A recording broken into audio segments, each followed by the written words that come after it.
ao cumprimentá-los, eu gostaria de dizer que apresentaremos em instantes, dentro de 1 hora deve estar no sistema, um projeto de lei complementar que visa equacionar o problema federativo que temos no país em relação à dívida dos estados com a União. Nós sabemos que esse, de fato, é o maior problema federativo que existe, estados muito endividados, que não têm condição de pagar suas dívidas, com um indexador muito alto, e isso gera um grande desconforto, um grande problema nacional mesmo, dos estados perdendo sua capacidade de investimento, perdendo suas condições de sobrevivência em função dessa relação. Naturalmente que se impõe aos estados também governança, gestão, equilíbrio de contas públicas e por parte do Legislativo permitir que haja instrumentos que possam fazer com que esses indexadores e que haja formas de solução desse conflito a partir de negociações que possam ser mais amplas do que as que existem hoje. Os regimes de recuperação fiscal no Brasil são experiências que não são muito bem sucedidas, acabam gerando um grande sacrifício para os estados, para os servidores públicos, para a entrega de ativos dos estados, sem que se equacione o problema da dívida. No caso de Minas Gerais, por exemplo, a adesão ao regime de recuperação fiscal significaria uma dívida de 160 bilhões de reais aproximadamente, ao final do período do regime de recuperação fiscal, uma dívida da ordem de 210, 220 bilhões de reais, ou seja, todo o sacrifício perdido em função do não pagamento da dívida. O que nós propusemos é um programa de pleno pagamento da dívida com instrumentos capazes de fazer frente a esse problema. O primeiro deles é uma premissa importante, de que, sob o ponto de vista de responsabilidade fiscal, há a preservação do quantitativo da dívida consolidada hoje.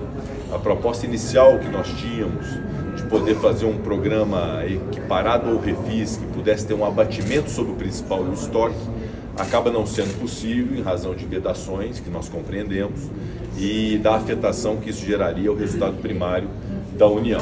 Isso foi participado aos governadores, que naturalmente compreenderam.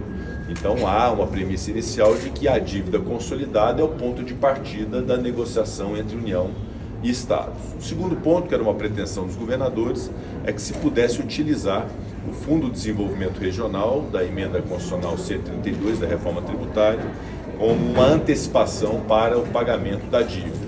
Infelizmente, nós observamos, do ponto de vista jurídico e constitucional, há uma vedação expressa ao uso para essa finalidade do Fundo de Desenvolvimento Regional concebido na reforma tributária, de modo que ele também não foi considerado para esta finalidade. Ele pode ser considerado naturalmente nas contrapartidas que, uma vez aderindo ao programa de pleno pagamento, o Estado terá que cumprir ao longo dessa relação com a União. Por outro lado, há previsto no projeto a possibilidade da entrega de ativos.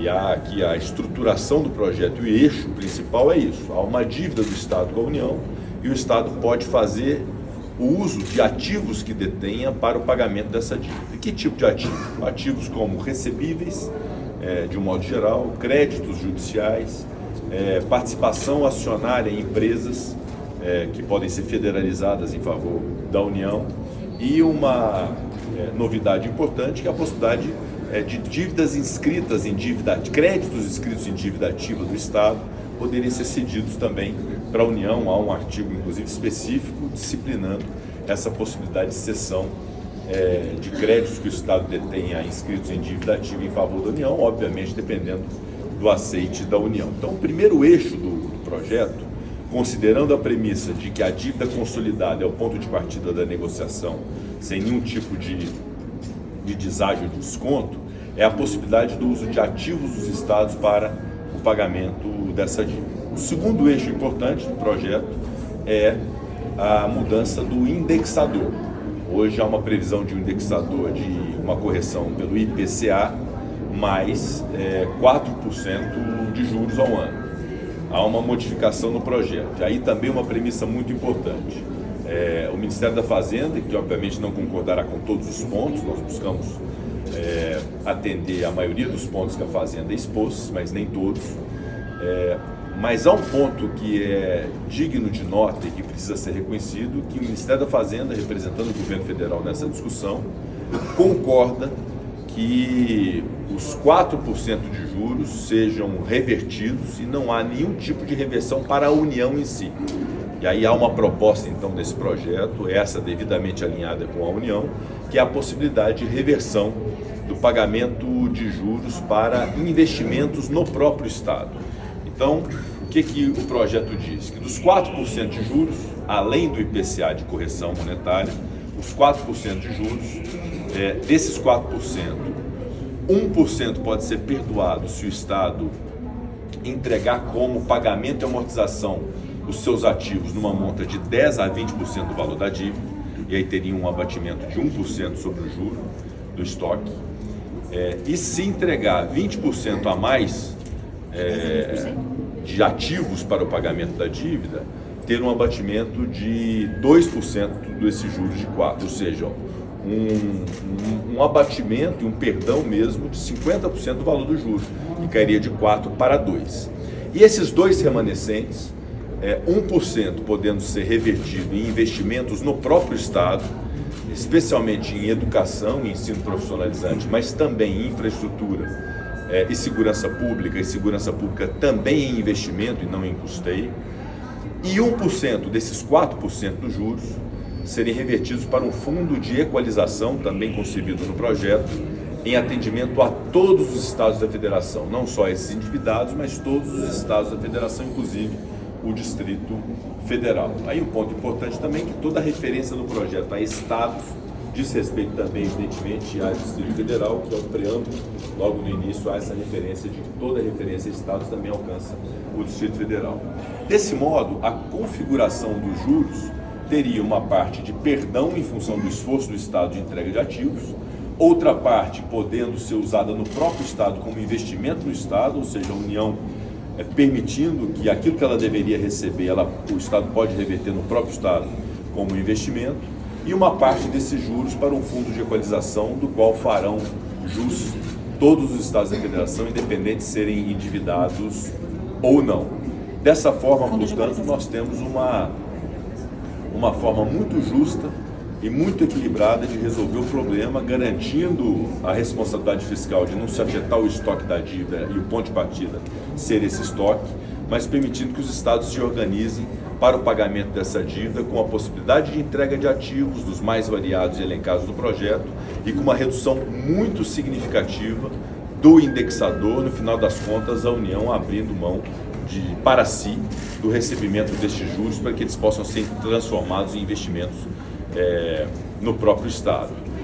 Ele não tem a audácia de querer ser o texto definitivo. Nós o apresentamos pela presidência do Senado, obviamente para que seja colocado em discussão. Naturalmente que o Ministério da Fazenda fará suas ponderações e o governo fará suas ponderações, porque nem tudo que o governo sugeriu foi aqui inserido, mas boa parte foi inserido, assim como os estados também, os governadores poderão debater, porque nem tudo que pretendiam foi aqui colocado. Aqui nós buscamos ter um texto de um mínimo consenso, de algo que reputo muito positivo para o equacionamento da dívida, preservando os interesses dos estados federados, sobretudo os endividados, preservando os interesses da União e da Fazenda Pública, exigindo pontos de contrapartida, que estão aqui num artigo específico, para os estados cumprirem, e também garantindo que o proveito dessa solução federativa se dê também em favor dos estados não endividados, que há muitos estados não endividados no Brasil. Então eu considero que é um ponto de partida legislativa importante, que permite agora a discussão e que se sentem à mesa para poder discutir o texto final que será levado ao plenário do Senado Federal. Nossa intenção é que o ex-presidente da Casa e atual presidente da Comissão de Constituição e Justiça, senador Davi Alcolumbre, seja o relator dessa matéria. Vejamos se ele aceitará essa missão, eu acredito que sim. Então ele deve ser o relator desse projeto de lei complementar.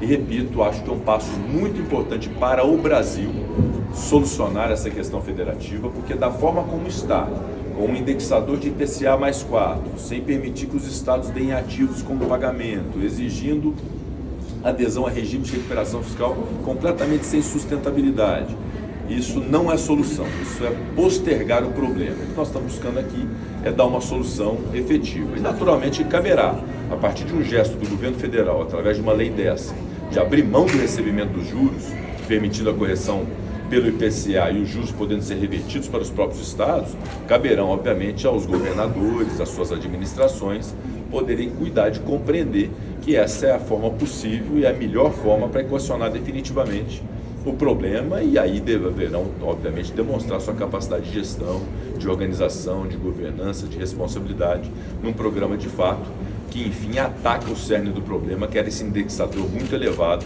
que afetou muitos estados da federação, inclusive o meu estado de Minas Gerais, que tinha uma dívida de 100 e poucos bilhões e com 6 anos de vigência de uma liminar do Supremo Tribunal Federal, nenhum centavo foi pago, que fez avolumar mais 160 bilhões de reais, uma dívida a essa altura impagável se não houver uma medida como essa. Então eu espero muita colaboração dos governadores dos estados, dos vice-governadores, das assembleias legislativas, dos meus colegas senadores e também da União, especialmente do Ministério da Fazenda, para que agora, repito, sem a pretensão de ser um texto definitivo, que possam ser feitos os debates e o diálogo necessário para poder ter um texto final que seja levado ao plenário do Senado Federal.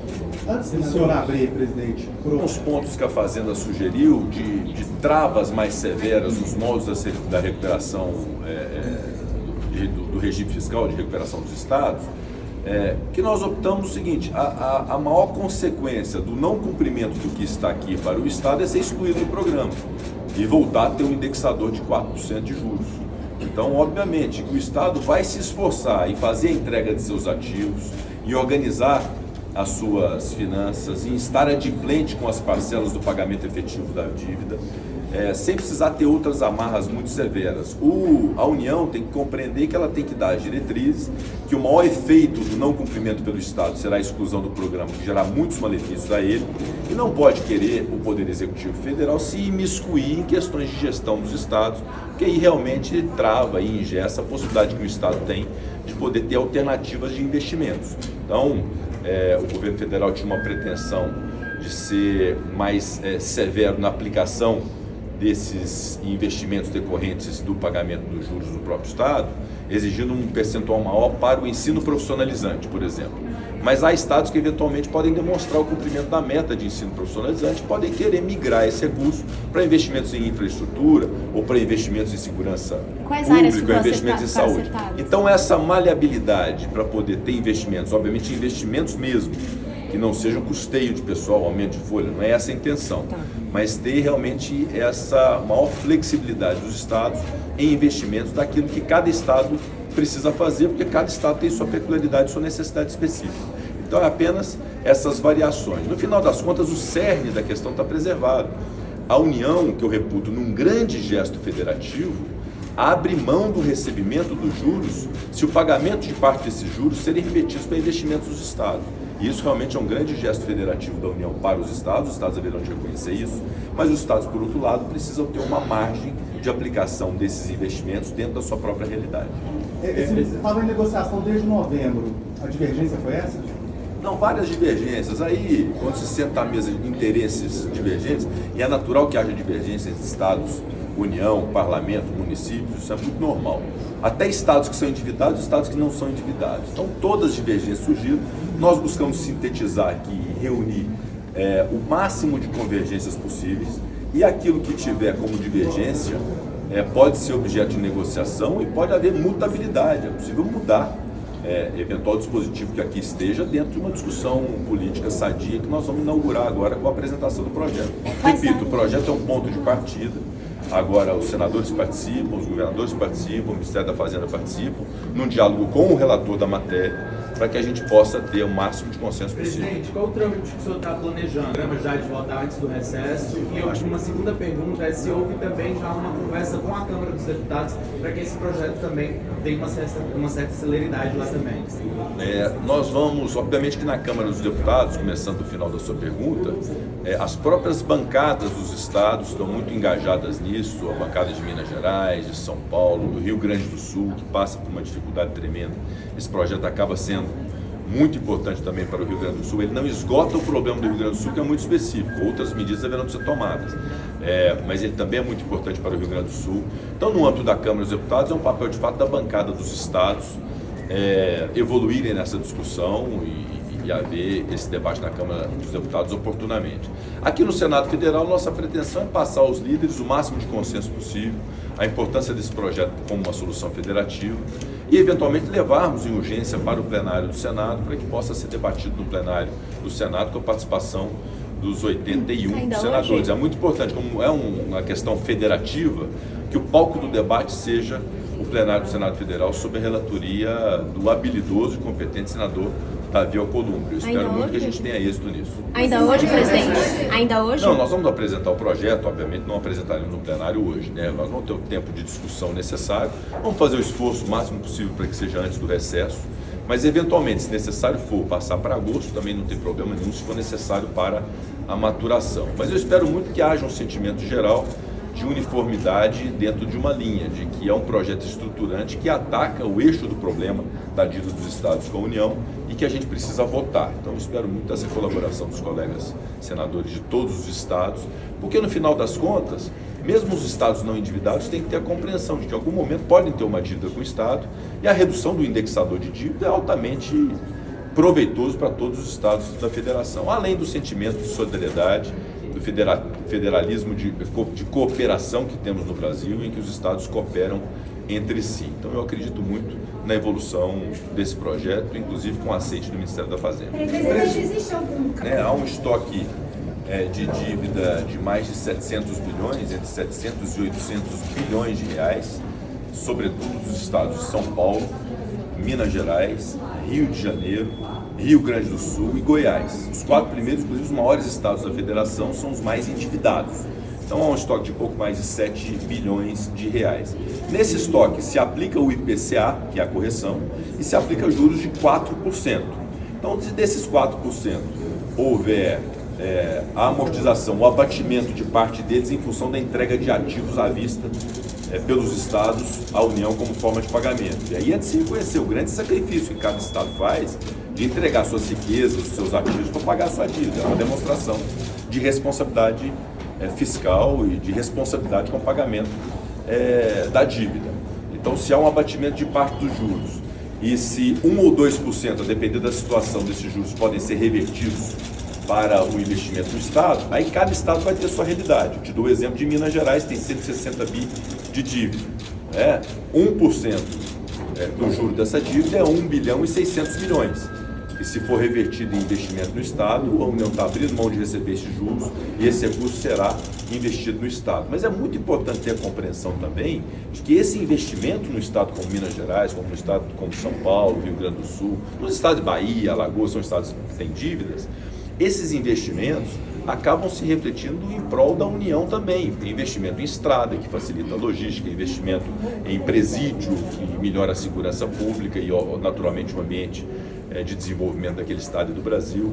Então não é dinheiro perdido, não está abrindo mão de receber e isso indo para as calendas. Não, aquilo está sendo aplicado no Brasil, Você pode em repetir estados o valor, populosos, presidente? inclusive, de valores expressivos. Então isso varia, depende da dívida, é 1% de necessidade de investimento, no caso de Minas, 1 bilhão e 600. Se for 2%, 3 bilhões e 200. Para o fundo de equalização, há uma estimativa, se é um universo de 700 bilhões de estoque, 1% desse estoque destinado a esse fundo de equalização, do qual farão jus todos os estados do Distrito Federal, isso é algo em torno de 7 a 8 bilhões de reais aplicados nesse fundo e distribuídos para os estados da federação nos critérios estabelecidos aqui nesse Então, projeto. seríamos cerca de quantos por cento por, né?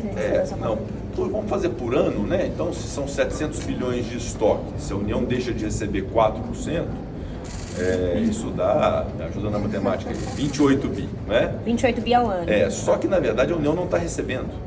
Essa é a questão, né?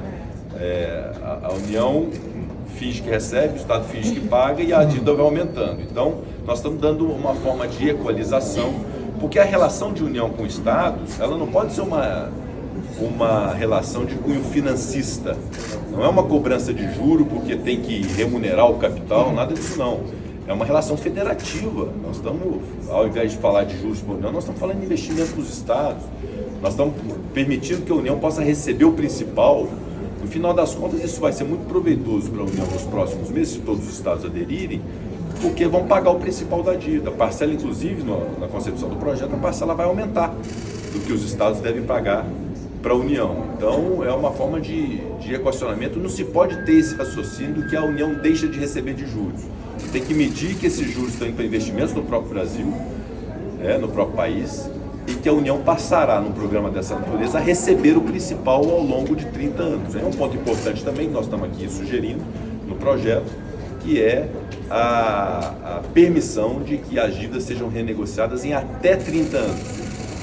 Então, o alongamento do prazo também é importante, e ao longo de 30 anos a União podendo receber não só a correção do recurso do qual faz jus como credora, mas também o pagamento do principal que hoje não recebe. Então, é essa lógica que nós temos que conceber, que interessa ao Estado, interessa à União, interessa ao povo brasileiro, de ver essa solução federativa. No final das contas, a gente está projetando uma possibilidade para que os estados, ao aderir a um programa dessa natureza, possam efetivamente pagar as suas dívidas e retomar em algum momento a sua capacidade de investimento, ficando livre dessa dívida com a União. Então essa é a projeção, esse é o intuito do projeto. Em quantos anos? De investimento, ao menos?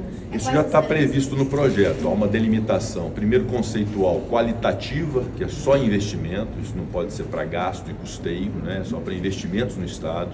Precipuamente em educação e ensino profissionalizantes, só se permite maleabilidade para poder transferir da educação para outros setores se o Estado demonstrar o cumprimento da meta estabelecida para a educação no Estado.